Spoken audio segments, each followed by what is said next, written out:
tokozala arbitre di esengo,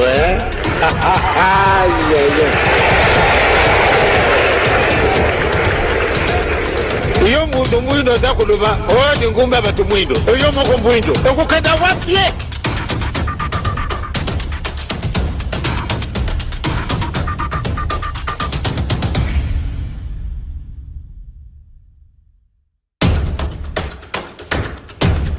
loko ndenge na ndenge tukusala yango kasi mwaye ezali te na tina nini eloko ezangi biso yango wana nde tozikoka tozwa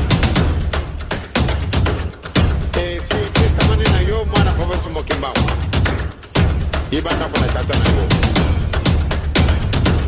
tata na yo alingaka nini tata na yo alingaka nini te malamu nde yo na ngai toyiba makambo wana pamba te azali tata na biso mais avec plus ba condition boluka liboso bokontina likolo maso bakopesa mana biso likambango ezali monene ezali tellement éloquent po ate toyiba volonté na tata na biso.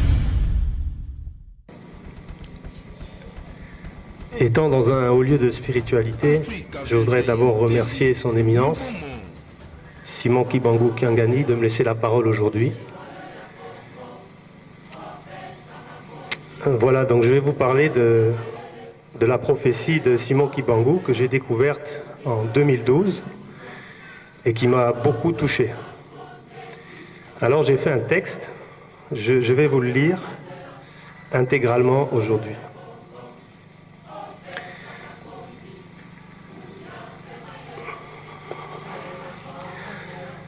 Au nom du Père, du Fils et du Saint-Esprit.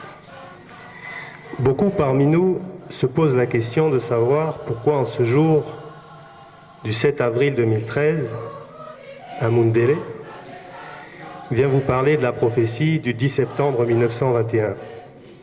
C'est une bonne question auquel je vais essayer de répondre.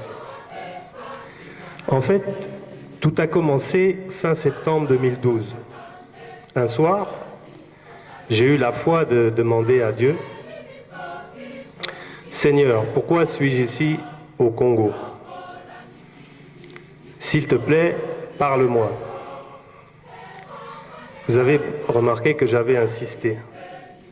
Peut-être parce que j'y croyais pas vraiment. Après une prière, je suis allé me coucher et à 4 heures du matin, mon esprit me guide vers mon ordinateur. En cherchant sur Internet, je tombe sur la prophétie de Simon Kibangu. À cet instant précis, je n'ai aucun contact avec l'église kibanguiste. Après avoir lu la prophétie du 10 septembre, je suis immédiatement saisi, touché au cœur par la vérité qu'elle contient. Comment un homme peut-il écrire une telle prophétie si ce n'est par l'intermédiaire du Saint-Esprit? Comment peut-il décrire toute l'histoire d'un peuple et d'un continent il y a plus de 80 ans? Comment peut-il prédire les désordres intérieurs et politiques qu'un peuple va subir dans le siècle à venir? Qui pouvait prédire la Seconde Guerre mondiale en 1921? Personne. Oui, sauf Simon Kibangu. Il n'a pas seulement parlé pour le peuple Congo, mais pour toute l'Afrique.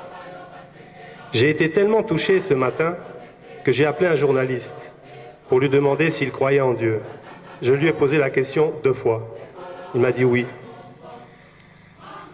Alors, je lui ai envoyé la prophétie de Simon Kibangu. Sa réaction fut directe et spontanée, à tel point qu'il a publié intégralement la prophétie dans son journal. Le lendemain, nombre d'intellectuels, de professeurs, de notables l'ont appelé, tous saisis par cette grande vérité qui ressort de la terre et qui parlait à leur cœur aujourd'hui. 2 jours après, j'ai appelé un de nos grands leaders politiques du moment. Sachant qu'il était très occupé par l'actualité, j'ai senti que je devais moi-même lui apporter la prophétie en main propre. Ce qui fut fait, et au moment de lui remettre, je lui ai précisé ceci. Il faudra la lire intégralement, mais avant de la lire, tu devras prier Dieu très fort et rentrer dans un état de paix intérieure pour pouvoir lire cette prophétie et sentir la vérité cachée qu'elle contient. Bien qu'il ne soit pas kibanguiste, à la lumière de la prophétie, il a réécrit tout son discours la nuit même, sans oublier bien sûr de rendre hommage à Simon Kibangu. Force est de constater que la profondeur de cette prophétie est telle qu'elle touche tout le monde, étudiants, étudiantes, intellectuels, politiciens, travailleurs, mamans, je dis bien tout le monde. Tous ceux qui lisent cette prophétie se font transporter par elle et la vérité divine qu'elle porte. Mais de quoi vous parle-t-elle cette prophétie? Si je devais la résumer en quelques mots, c'est le passé, le présent, le futur du peuple Congo. Ce n'est pas seulement l'histoire d'un peuple, c'est aussi et surtout un message adressé au cœur de chaque Africain. C'est à la fois un message personnel pour celui qui cherche, mais aussi un message aux élites africaines, ainsi qu'à la communauté internationale. Cette prophétie contient aussi la clé d'un nouveau mode d'association et de gestion d'un peuple de Dieu, où le politique, le spirituel et le scientifique ne font qu'un. En effet, il est illusoire de tout miser sur un bien-être scientifique si le matériel est le matériel, si le spirituel n'a plus aucun espace, ou encore de mettre en place une politique qui au final finit par bafouer les lois de base telles que voulues par Dieu lui-même. Lorsque le prophète Simon Kibangu dit « La génération du Congo perdra tout, elle sera embrouillée par des enseignements et des principes moraux pervers venus du monde occidental », le message est clair. Ne vous laissez pas aveugler par le mirage venu d'ailleurs au risque de payer le prix fort. Aujourd'hui, dans le monde occidental civilisé, savez-vous que des hommes et des femmes meurent parce qu'ils mangent trop? Savez-vous que dans les pays industrialisés, dans les pays dits développés, il y a de plus en plus de jeunes et d'adultes qui préfèrent se donner la mort? Savez-vous que des élevages par millions ont été brûlés dû à l'apparition d'une nouvelle maladie bovine? Ce sont des signes qui ne trompent pas. Est-ce le modèle que vous voulez copier? Bien sûr que tout n'est pas mauvais, et ce serait vous mentir que de vous dépeindre un tableau négatif du pays de mes frères. Mais malheureusement, le monde occidental prend conscience trop tardivement des effets pervers lorsque le scientifique a été trop longtemps au service du capitalisme. Une chose est certaine, tout n'est pas copié à la lettre. Ceci doit faire appel au discernement, à l'observation attentive et juste d'une civilisation. Le peuple Congo a l'occasion unique de pouvoir créer un modèle, une nouvelle cité où le divin n'est pas séparable du scientifique ni du politique. Misez tout sur l'un, le politique. Dans tous les cas, vous tomberez en enfer, un enfer bien réel, ici et maintenant, sur notre terre. Avez-vous conscience que le Congo est une des nations les plus riches au monde en termes de ressources naturelles? Savez-vous que nous avons sous nos pieds or, diamant, pétrole, cuivre, cobalt, autres métaux rares dans des quantités inestimables? Une richesse qui dépasse celle de l'Europe et des États-Unis réunis. Congolais, Congolaises, si vous en avez conscience, qu'en avez-vous fait? Qu'en faites-vous aujourd'hui? Dieu vous demande de creuser, au lieu de le faire en vous querellant, vous donnez la pioche à des voisins qui ensuite s'en servent d'armes contre vous. Savez-vous pourquoi vous donnez cette pioche aveuglément?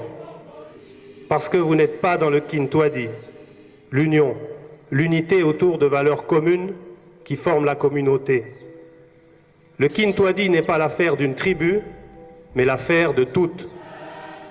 Le Kintwadi n'est pas l'affaire des hommes uniquement, mais des hommes et des femmes ensemble.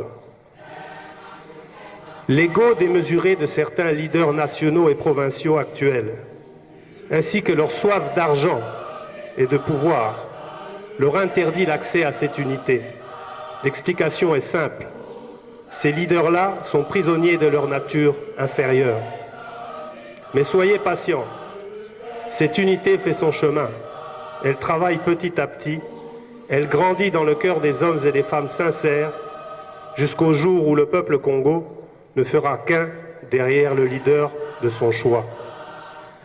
Kassaïens, Katangais, Kinois, Kivussiens, Orientaux, Équatoriens, Maniema, Bas-Congolais, Bandundusiens, n'oubliez jamais ceci.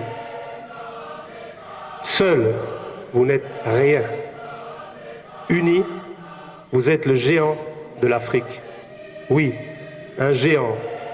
Le plus grand éléphant d'Afrique. Simplement cet éléphant dort et se remet de ses mots. Certains de vos leaders vont vous tromper en vous parlant de séparatisme. Ces leaders-là n'ont rien compris. Ils préfèrent vous inciter à couper un bout de l'éléphant, quitte à vous transformer en souris. Ceci sur le conseil d'autres nations ou même le conseil de leur propre poche. Voulez-vous être souris pour un jour vous faire écraser par une chèvre? Si le prophète vous parle de royaume Congo, c'est bien qu'il existe et un royaume implique un principe fort. Tous pour un pour tous et tout le monde avec Dieu. Le vrai leader ne sera pas celui d'une ou deux provinces, mais celui reconnu par tous sans aucun doute. Ce leader-là ne privilégiera pas ses frères et ses sœurs, la tribu, le clan, mais ceux qui mériteront et que Dieu choisira.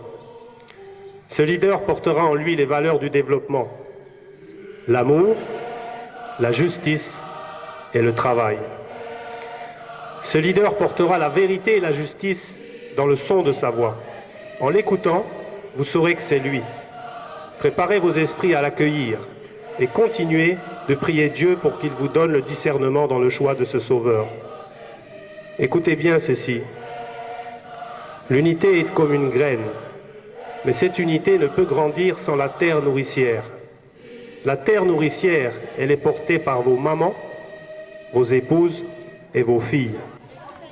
Rendez-leur la place à laquelle elles ont droit. Sans elles, aucun de vous ne serait ici. En m'adressant à la communauté internationale, pour la communauté internationale, souvenez-vous, lorsque le prophète dit en 1921, les gouvernements de l'Afrique entraîneront sur le Conseil des Blancs leurs populations respectives dans des guerres meurtrières. N'est-ce pas ce que nous vivons aujourd'hui? Depuis les années d'indépendance, quel est le pays d'Afrique qui n'a eu aucune guerre? Il y a 20 ans, nous, la communauté internationale, avons insisté pour que le Congo accueille quantité de réfugiés. Quel est le résultat aujourd'hui? Considérez-vous comme un détail de l'histoire ces millions de morts? En demandant d'accepter ces réfugiés, ces derniers sont devenus le prétexte permanent d'une guerre sans fin où le véritable objectif caché est le pillage des ressources congolaises. En ce sens, comme l'explique le prophète Kibangu, nous, la communauté internationale, avons entraîné le Congo dans des guerres meurtrières. Avant même d'apporter de l'aide, commençons par réparer nous-mêmes nos erreurs. Peut-être considérez-vous que le peuple Congo ne mérite pas le droit de choisir ses leaders, ni même d'exploiter ses richesses. Pourquoi aujourd'hui et maintenant, certains de nos frères blancs réalisent des plus-values minières et personnelles avoisinant le milliard de dollars, ceci sur le dos de tout un peuple qui souffre depuis tant d'années? Sur l'indice de la pauvreté, le Congo est avant-dernier. Ce qui veut dire que le Congo est un des pays les plus pauvres au monde. Quel exemple donnons-nous? Ce qui compte, ce sont les faits et rien d'autre. Ils représentent une vérité brute qui parle et qu'il faut assumer.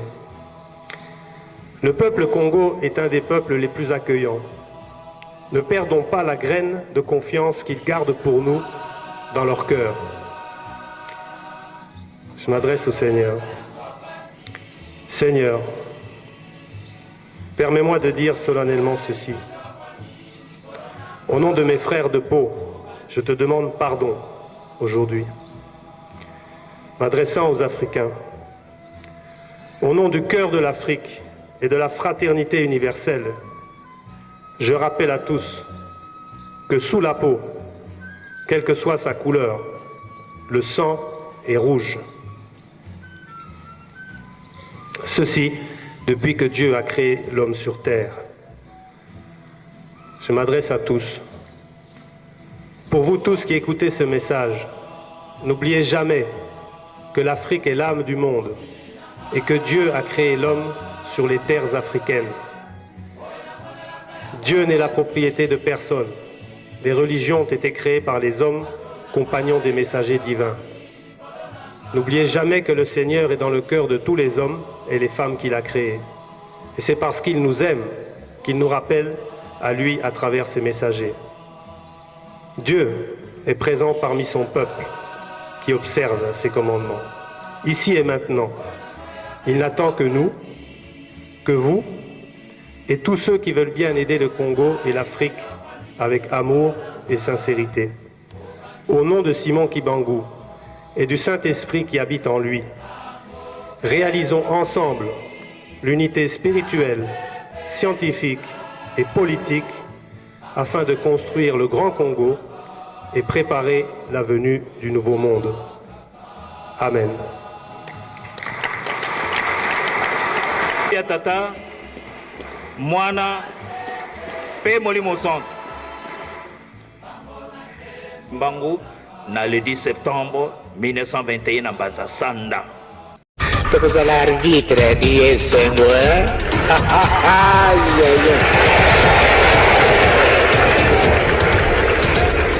iyo muntu mwindo zakuluba odi ngumba batu mwindo iyo moko mwindo okukenda wapi